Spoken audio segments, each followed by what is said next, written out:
جميع الطلاب. أنا أسمع تحية من الطلاب الآن. تحية من جميع الطلاب لجميع الأمهات. تحية من جميع الطلاب لجميع الأمهات الفاضلات اللواتي يبذلن المستحيل بجانب المعلمات والمدرسين. نعم، التربية مشتركة والتعليم مشترك والحرص والاهتمام من جميع الآباء وجميع الأمهات مشترك، ولذلك حتى نكون سند وعون لجميع الكوادر التعليمية لنصل بأبنائنا إلى بر الأمان ونراهم جيلا رائعا متميزا مخلقا مثقفا قادرا على تخطي الحواجز والعوائق والصعوبات بإذن الله. نستمتع بهذه الفقرة الجميلة عن الأم، وأجمل كلمة قيلت في الأم هي أنها هي الأم.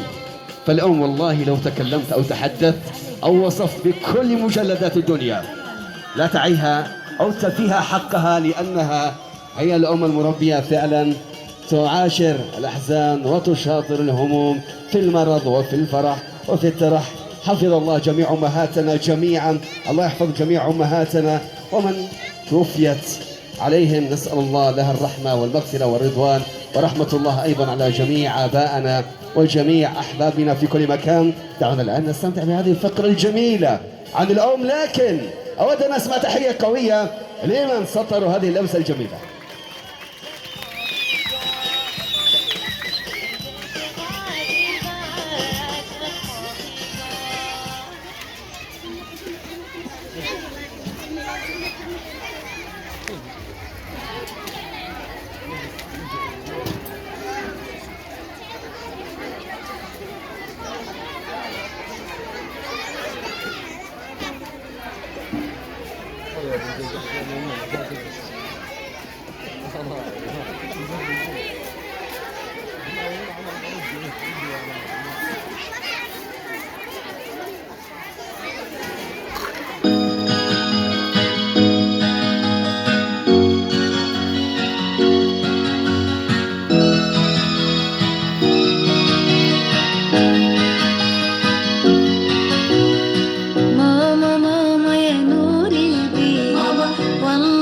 حبك غني